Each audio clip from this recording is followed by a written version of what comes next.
So what's going on, guys? My name's Chopper, and I hope you guys are having a great day. Welcome, ladies and gentlemen, to 100 tips and tricks to learn everything about Escape from Tarkov. EFT is genuinely one of the hardest games on the market to really get a hold of the learning curve, so today I'm here to simplify a lot of that for you. We're going to be going over 100 different tips and tricks that are going to help you get a good handle and learn this game. Now, honestly, I can make a video with 1,000 different tips on this game, and there's going to be plenty more videos to help you learn Tarkov to come. But if this video does end up helping you at all learn the game, or if you learn something new, please make sure to give it a thumbs up. I worked really hard putting all this together, and I think for this video we're going to shoot for 4,000 likes. That would be absolutely incredible and really would show me that you guys appreciated the video. Of course, make sure to subscribe if you are new to the channel. If you want to see more Tarkov guides, gameplays, top 10s, and all that, will be here on this channel. And also, if you would like, I do stream Tarkov over on Twitch, which is linked down below inside of the description. If you want to go throw my channel follow, that would be greatly appreciated. And one final thing before the video begins, I'm going to leave the link to my Discord server down below inside the description because I know this game is not easy to learn solo.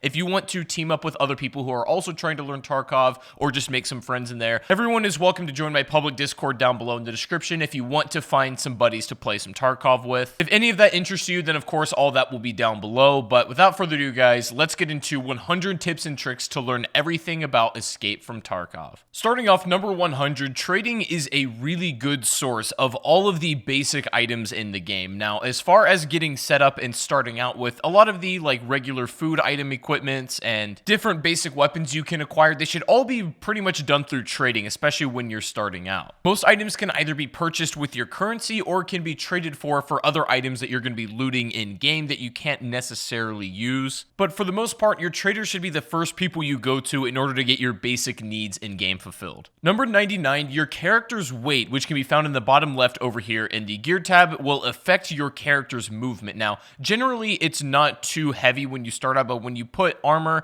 put helmets and different rigs and vests on it, then that weight is going to keep increasing. And the more that weight is up, the slower your player is going to move. The trade-off is that, of course, you do end up with beefier armor and can likely take more bullets, but you're also going to be a lot more of an easy target to hit. So it's something you got to think about. Number 98, almost all items in the game can be hotkeyed. Now, what I generally recommend to have in your hotkeys are things like your primary weapons and then also some meds. But it's also important you know that you cannot hotkey anything that is either in your backpack or in your pouch. So they need to be either in your rig or your pockets in order to pull from these quickly with a hotkey. For the most part, I recommend you keep your primary weapons, of course, and then also just a couple assortments of meds in your hotkeys. You don't really need to worry about food or drink or those items in your hotkeys, just really the bare essentials. But just remember, it's very important that whatever you want to hotkey has to be either in your pockets or your rig. If it's in your backpack, you're not going to be able to hotkey it unless you move it. Your backpack should be for more things that you may end up needing, but will have time to switch to later. Everything else should be up front and ready to go. Number 97, all of the traders can be used to complete tasks with. Now, what these are going to be are simple things in game, like collecting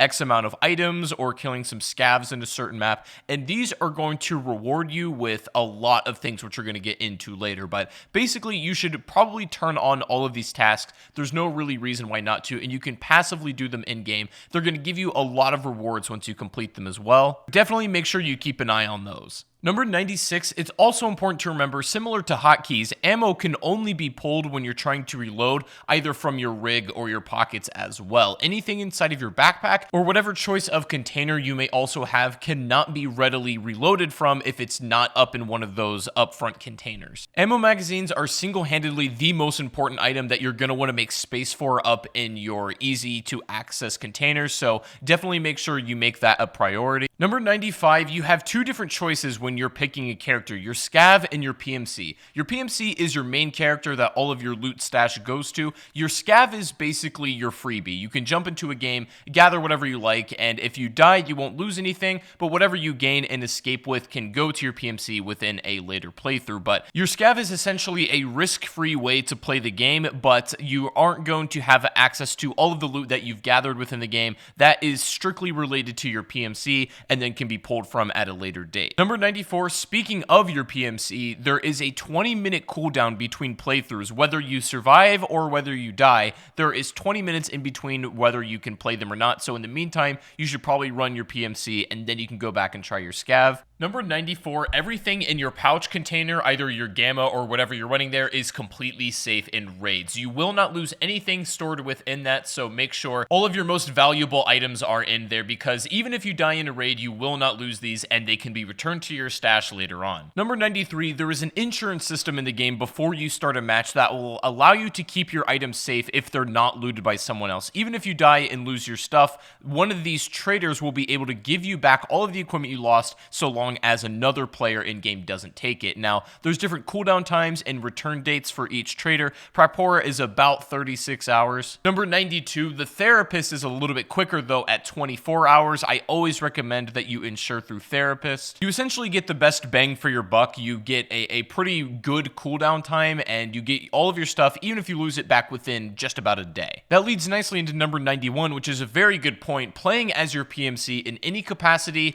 will risk all of your items in game. So whatever you take with you is of course willing to be lost, so long as you've loaded in with all that and you die and you don't escape. Now, if everything's insured and another player in game doesn't loot it off your body, then it's safe and it will be returned to you at a later date. Number 90, in contrast to your PMC, Scavs will always spawn with random loot, armor, and health. So basically you're just getting a luck of the draw whenever you play your Scav. Your PMC is pretty much customizable to your liking, but the Scav is essentially just RNG. Number 89, all of the items in your stash is essentially your toy box. These items cannot be lost if you don't put them into any risk. They can be traded with. They can be used in combat, of course, but other than that, they're completely safe to keep in here. Number 88, as far as a lot of the 5.45 and 7.62 weapons, BS ammo is generally considered the best of its kind. 87, in contrast, PRS ammo is generally considered the worst and pretty much is worthless. I wouldn't recommend using at all. 86, a key card that can be acquired in-game is necessary in order to play the laboratory. Without having this key card on your person, this map becomes unavailable to use, so a key card is extremely valuable to keep. 85, in my opinion, it's always a good idea to keep around 2 to 4 splints just in case of fractures. Now, if your bones end up getting hit some of your limbs, they can fracture and then they will not be able to be used. The only way to fix them is not with a bandage, but with a splint. Number 84, most maps in the game have 2 main exits. I'm going to throw a picture up on screen right now so you can see the map customs and you can see all of the potential exfil points, but most of the main ones are on opposite ends of each other, so wherever you spawn, likely yours is going to be on the very opposite end. Make sure that you have to cross everyone else. 83, painkillers can allow you to walk even if you got badly hurt. Now, the only problem with this is that using a painkiller, while it will still give you your mobility back, will cause you to lose health and your player will hurt if you're moving quickly. 82, the cheese or the AI2 item is essentially just general health restoration. This is really good to have on deck. At least 3 or 4 of these is a good call, and this is just general healing for all of your body parts. 81, bullets need to be manually reloaded if you remove them from your magazine for any reason. If you have a mag that's almost empty and you have like 4 rounds you want to put into a new mag, you need to find a corner, manually unload them, and then put them back in one by one into the desired mag. Number 80, morphine shots are just basically better painkillers, but the only downside is that they do severely reduce your hydration. They are good when you need to get out of a bind, but you need to make sure that you compensate thereafter. Number 79, wearing earpiece contacts in game, either on your Scav or your PMC, is going to greatly increase the sound of gunshots and also footsteps. These will allow you to detect enemies much farther away, maybe in buildings or completely off in the distance. 78, wearing armbands along with your squad of the same color are a really good way for you to recognize each other in game. Because there's no actual gamer tags above each character, this is the only way to really distinguish yourself from one another. Number 77, thread mount adapters and many other attachments are the crucial key points for weapon customization. Having a lot of these mod items will severely open the door for heavy weapon modification. 76, armor can be repaired after a raid, and I severely recommend you do this as well. Either your vest or your helmet, a lot of the times it's going to be damaged and near breaking, and it's worth repairing to restore its capacity and durability. One of the only downsides is that thereafter, every time you use this armor, it's going to get a little bit less maximum durability. This means an armor piece that originally had 75 durability points, once repaired, may only come back with 63. 75, some helmets in the game are better at face protection than anything. Some of them have a better better like dome protection and a better ricochet chance, but some of them with an actual face mask will cover your actual front part way better. 74, magazines that you have not inspected when you picked up a new gun cannot be reloaded until you examine them. And this is a big mistake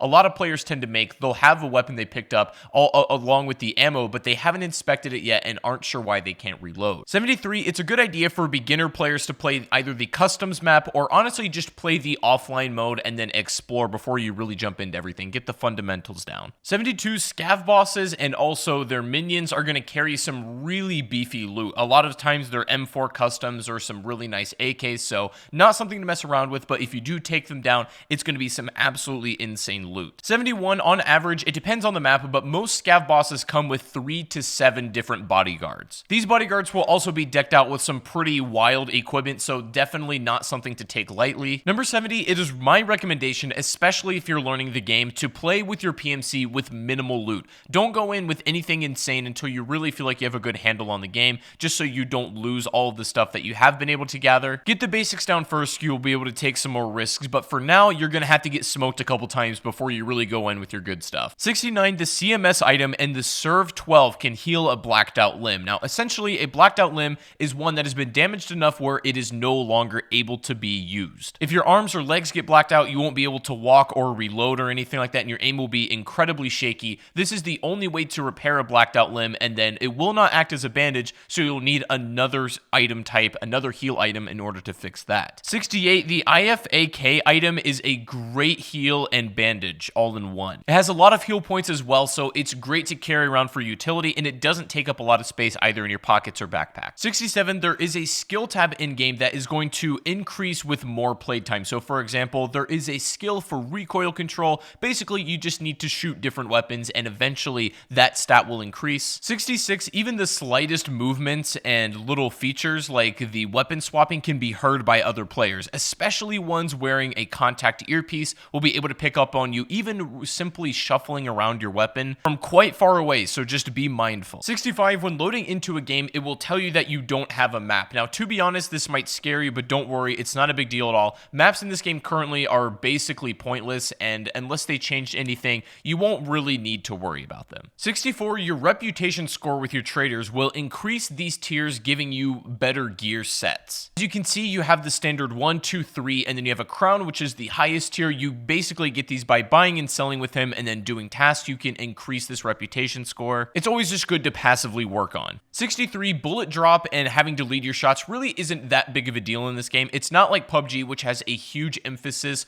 on muzzle velocity and bullet drop and that kind of thing, but this has it to some degree, but not nearly as bad. Wherever you aim, your shot is going to go most of the time. 62, the flea market is a player-controlled market that is similar to the traders, although it's a bit more expensive, but you do end up getting a lot cooler gear. It's important to note, however, that you cannot access the flea market until you're at least level 5 in-game. 61, the messenger notification always at the bottom of your screen in the menu is actually where you receive your insured items back. So if you're not really clear on how you get all of those items back in your inventory, every once in a while you should check that and then see if your trader has it for you. 60, there is no compass in-game that will allow you to give callouts to your teammates about enemy locations and movement, so you're going to be a lot more descriptive about environmental features in order to really get that down. It's a lot more realistic. 59, if you don't want to wide peek and angle, if you think you're going to get hit, you can blind fire over some cover using W and your Alt key, and it should look something like this. This allows you to put shots down range without putting out risk of getting hit. Honestly, I can't say I recommend this too much, to be honest, but it is situationally useful. 58, your hideout tab is good for additional bonuses that you can craft in-game. Now, it's essentially like a little branching different bonus item set, and you can pay to install these and upgrade them to your liking. Number 57, inside of the hideout, the workshop actually allows you to customize your weapons off-raid fully. So essentially, crafting the workbench allows you to fully customize whatever weapon you like, even when you're not inside of a raid, giving you a lot more flexibility in terms of how you want to customize your weapons down to the T, specifically what you want. 56, you can zero your scope using your page up and page down keys, and as I said earlier, this isn't really something you're going to want to do all the time, but if you're sniping from a great distance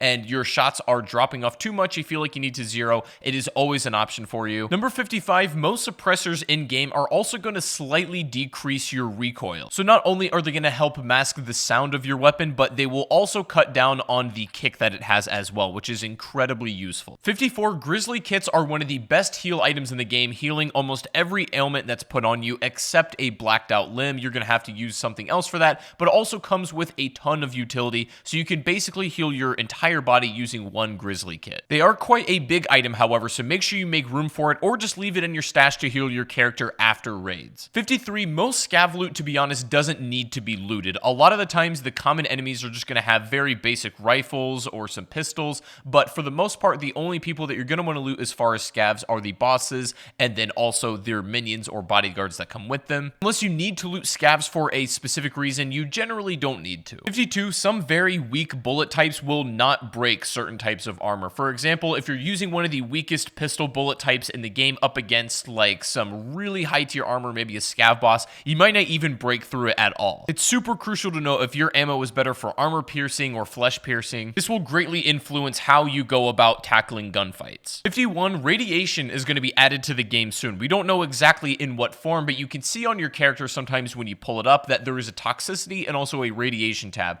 These are not currently in-game features, but will be very soon, so something to keep an eye on. Number 50, there are 3 basic money types in-game. There are rubles, which is the Russian currency, euros, and then American dollars. And these are going to be basically the 3 different currencies you need to interact with each trader. It's always good to have at least a little bit of each currency. 49, as I briefly mentioned earlier, it's important to keep a lot of your big healing items in your stash in order to repair your character after each raid. Unfortunately, your character doesn't heal up even after you complete a raid, so every time you go back to the main menu, if you want to jump into another raid, you gotta make sure you heal up and then drink or eat first. 48, a lot of the random in-game items like hoses and matches, these sort of things cannot be used in your game, but are used for trading and also tasks. So some of these items you might be trying to figure out how you apply them. They're only used for, you know, some of the traders and their specific quests, so they're definitely worth taking, especially if that quest you need is active. 47, it's very important to keep an empty slot in your rig with your weapon. Now, this means that your magazines likely take up 2 slots. You need to keep one empty because when you reload,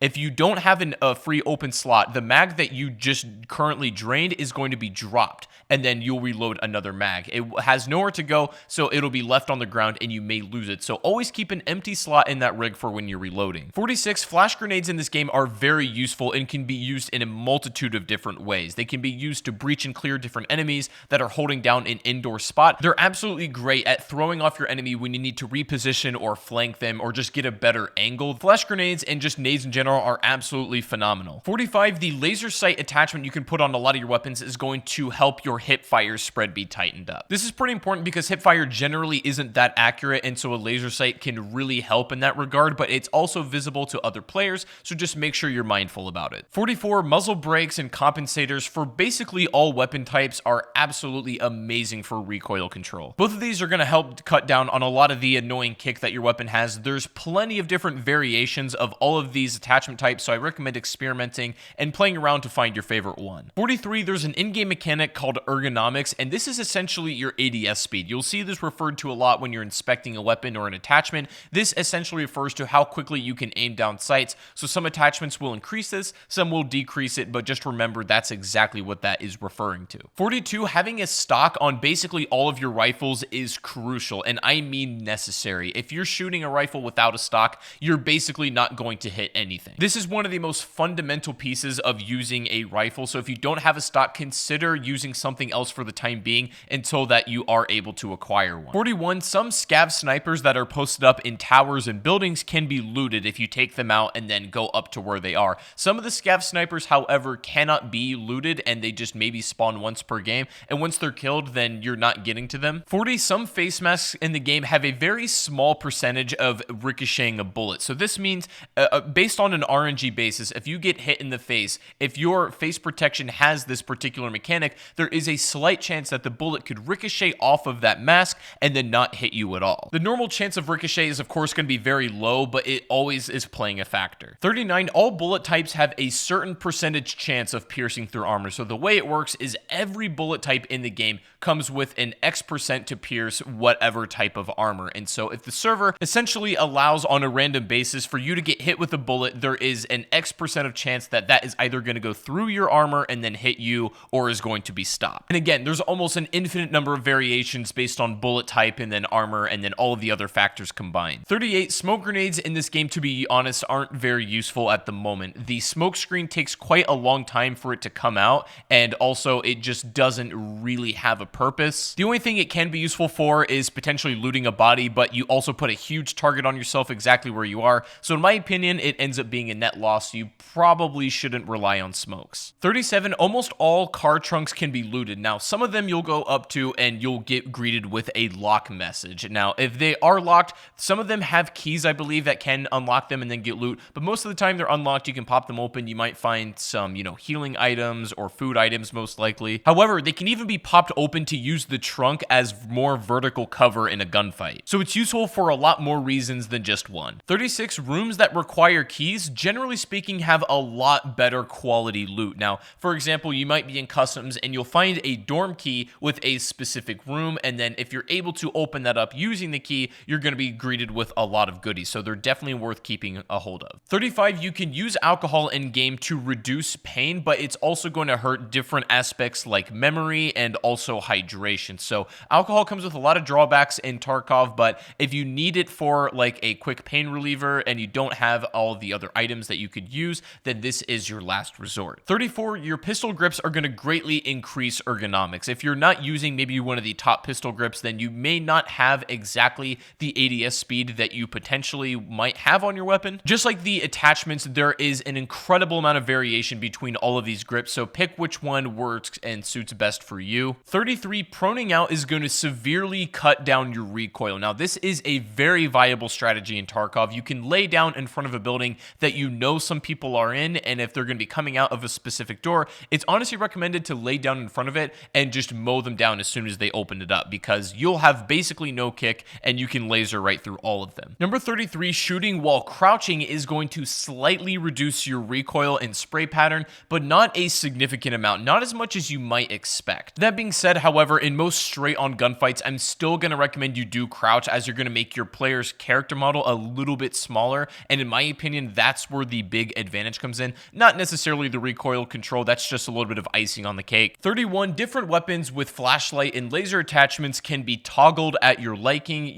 Flashlights better used in dark settings, and then laser sights normally used in combat when you need to have better hip fire, but keep in mind that these can be visibly seen by your enemy and sometimes will inevitably lead to you being called out for it, so use with caution, of course. 30, a lot of the characters in game have voice lines that you can manually turn on to communicate with maybe a random or something. Since there really is no in-game voice chat, you can make your character say things like cooperate, you can tell them to hold their fire, that sort of thing, if you want to team up with somebody. So this is something to really keep an eye out for. It's also good if there's another group chatting with each other, you may be able to pick up on their voice lines from far away. 29, walking around trees and brush, if you're walking or sprinting through it, is going to make a lot of noise. So when traversing through these things, you're going to want to be crouching or slow walking. Contrary to what you might think, when traversing through the forest, you don't want to stay amongst the trees. You want to stay in the open spaces to avoid making a lot of noise. Now, trees are best for cover, of course, but as far as being undetected, you want to be in the open field. 28, that leads very nicely into crouch slow walking, which is the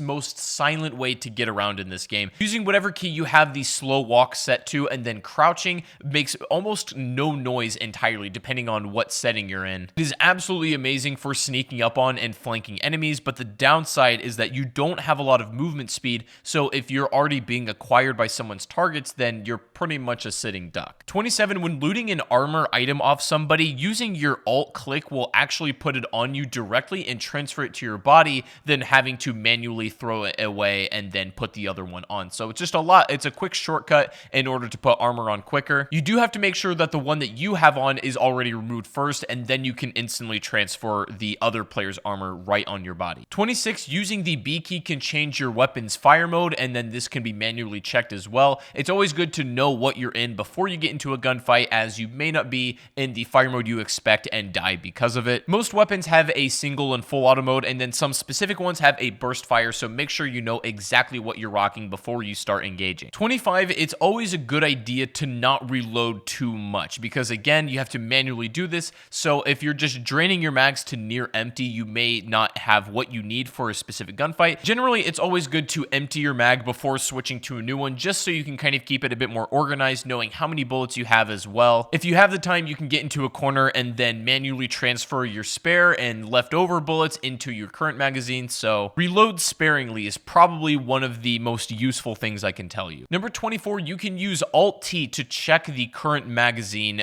status. Now, it's not going to give you an exact number for the most part. It will say full or nearly full, about half, or nearly empty. So this will give you a rough estimate on how many bullets are left in your magazine if you don't have an exact current count. Now, some weapons will give you that, but for the most part, you're only going to have a rough estimation. When your magazines get to near empty, this is when you should consider reloading or think about maybe transferring the bullets over, switching magazines. Completely full, a nearly full, or even a halfway magazine is honestly not a bad call just to, generally walk around with. 23, never peek the same angle twice. This is something that I learned pretty quickly, especially against Scavs and even human players, because Scavs will normally pick an angle where they saw you last, and if you see it again, they're already ADS and they'll just take your head off. Always try and reposition, relocate in a gunfight. Never peek the same angle twice if you can help it. A lot of players are going to learn this the hard way, but it's an absolutely fundamental part of learning this game. 22, you've been spotted by a scav when you hear a verbal call out. Now, some of them are just kind of like mumbling and talking to themselves,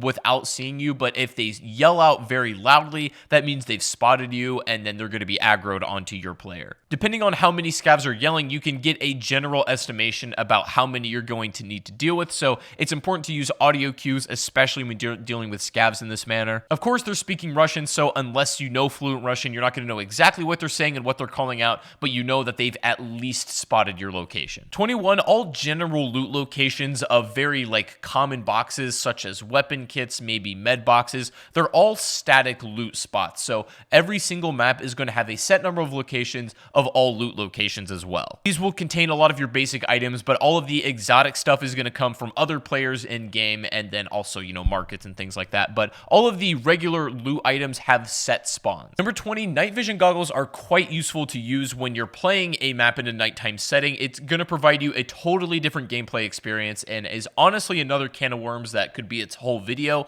but night vision goggles are extremely important to use when it's pitch black. Otherwise, you will get lasered down by somebody using night vision goggles and paying attention. 19, if you need to make space in your backpack, a lot of the rifles can be folded down if they have a stock and then can be stored in a backpack. It will take up significantly less space, so if you need to carry a couple of weapons and they can be folded, always make sure you do. It's a lot more, practical that way, and you save a ton of space. Some weapons do have stocks that cannot be folded, unfortunately, so if you do run into one of those and you don't have enough space, consider just carrying that one and then putting the one that can be folded inside your bag. Number 18, certain locations in the map with green smoke and flares are a signal of certain exfil locations for other players. Now, this means you can puppy guard them and then camp and wait for other players to come there and then kill them, but this also means your exfil location is likely very far away and you may not make it back in time for you to escape. It's a risk-reward scenario. You can camp these and try to get a lot more loot, but you run a significant higher risk of not being able to escape yourself. 17, using Y while looking at a player will ask to cooperate with them, basically being friendly. Now, this allows you to, of course,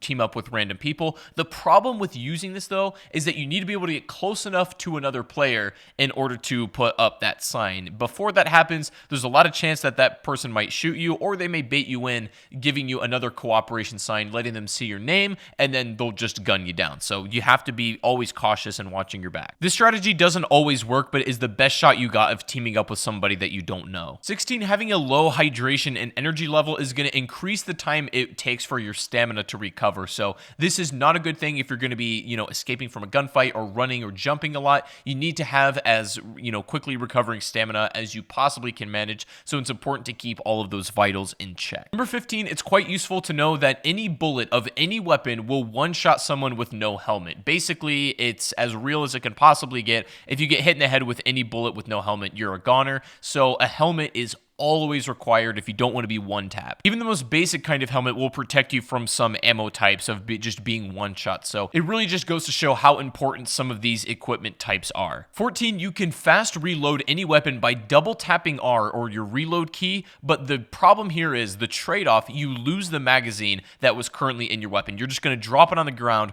rather than putting it back in your vest and reloading. The advantage is you can switch out mags in a flash, but of course the downside is that you're going to lose that magazine you have. It's just going to fall on the floor. If you walk too far away from where you are, you may lose that magazine forever, so use that with caution as well. 13, in indoor settings in certain situations, you can use your lean key along with Alt to sort of sidestep and then put your body behind either a door or some kind of thin wall and then quickly get out of cover and out of sight. It's a super useful mechanic, especially when sneaking around indoors. This is the best way to get the jump on someone who's unsuspecting. Number 12, I've realized after my in-game time, gear fear is a real thing. This is essentially the phenomenon that you don't want to take any of your good gear into a raid ever and just stock it up out of the fear of losing it. What I've noticed is that this is the wrong way to think about it. You want to be able to insure your stuff, of course, and you are going to lose things, but you're also going to gain things in the process. If you take your good gear, you're more likely to survive. I understand completely how people might not want to take their good stuff into a raid, but in my opinion,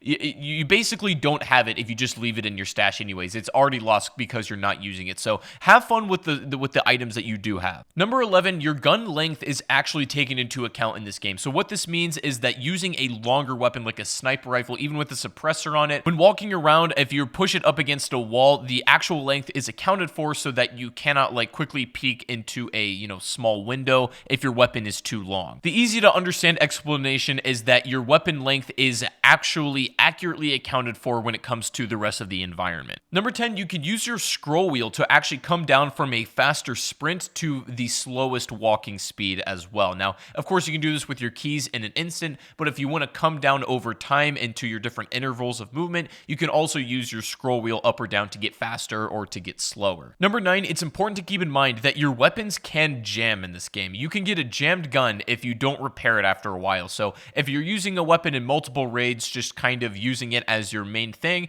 and you don't repair it after some time, there's a good chance that in your next raid, the weapon could jam on you in combat and then you could die and lose it. Never skimp on weapon repairs because they will come back and bite you later on. Number 8, there are different colors of laser sights, red and blue, but as far as I've been able to tell, the colors are preferential. They don't really affect any statistics in game. The blue laser might be a little bit dimmer and thus harder to detect, but aside from how much reduction you get in hipfire spread, they seem to be about the same. Number 7, unfortunately in this game there is such thing as ping abuse. This is essentially people playing on a server with a bad ping so that their character lags all over the screen and they're very hard to hit, that kind of thing. So it's quite annoying. I hope this gets worked out. If you see people doing this in game, then you know exactly what's happening. I don't recommend it as it ruins the gameplay experience for everyone, but if you do see people doing this, it's likely they are just taking advantage of the ping abuse. Number 6, any barbed wire on the ground will cut you when coming into contact with it. It can scrape up any body part that comes in contact with it as well. They can be easily repaired with, med kits and that sort of thing.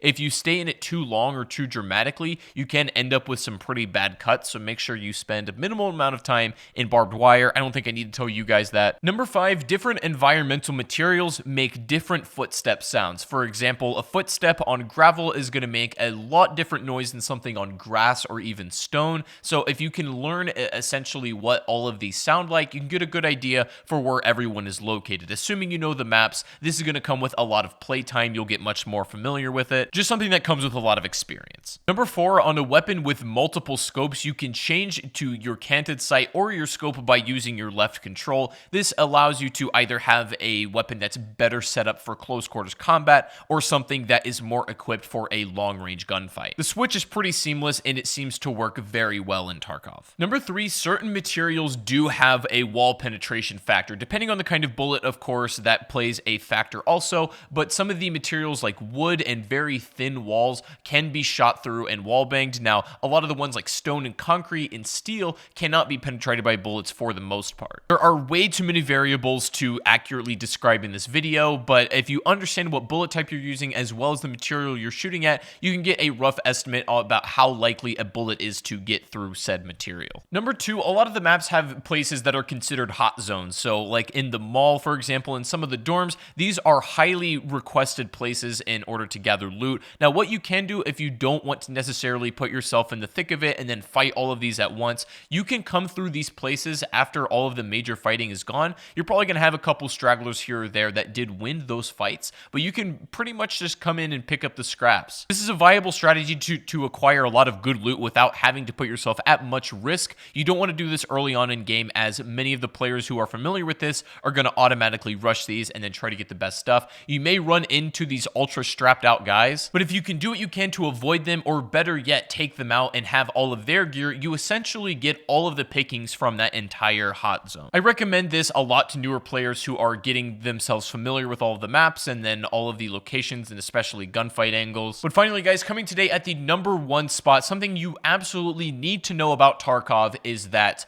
you will die. It's just as simple as a stone set fact. You are going to die a lot in this game. There's not enough caution in the world that you can apply in order to make yourself safe 100% of the time. You got to be willing to take risks. You got to be willing to lose your stuff one raid. Things aren't always going to go swell in every game, and that's just a fact. It's something you're going to have to deal with and get used to. But if you can get past that, this game becomes extremely rewarding, and it's so much fun to learn. So be prepared to receive your spanking every now and again, but it doesn't even make up for how satisfying it is to come out of a raid with all of the best loot. There's just no other feeling that's comparable. But ladies and gentlemen, I know this was a very long video. That is going to be 100 tips and tricks to learn everything about Tarkov. Now, if you guys made it to the end of the video, thank you so much. As I always do for these people, leave a little emoji or a smiley face down in the comment section to let me know you made it this far. You are absolutely insane if you watched through this entire thing, but I really hope this did help. This is honestly one of the hardest games I've ever had to learn, and I want to share what I've been able to put together with you guys so you can have a better and smoother experience in Tarkov and, kind of help you get a handle on it. So I really hope this video did help. If it did, please make sure to give it a like, subscribe if you're brand new for a lot more Tarkov content. I'm going to have a full ultimate beginner's guide as well. If there's anything specifically you want to see me make on Tarkov, any maybe like weapon guides or top 10 best weapons, whatever it is, let me know what you want to see next down below in the comment section. I'm really down to make more content on this game so long as you guys like it, so make sure if you do, show me by dropping a thumbs up. But anyways, guys, make sure to subscribe if you are new to the channel so you don't miss any more Tarkov content. Also, make sure to go follow me over on Twitch. Link is in the description, and of course, my Discord's down there. If you want some more people to play Tarkov with, it'll be a little community that you guys can go and meet some people there. It's going to be great. But anyways, everyone, thank you so much for sticking through the end of the video. I really appreciate you. You're an absolute legend, and I'll see you guys in the next live stream or the next video. Have a good one, and peace out.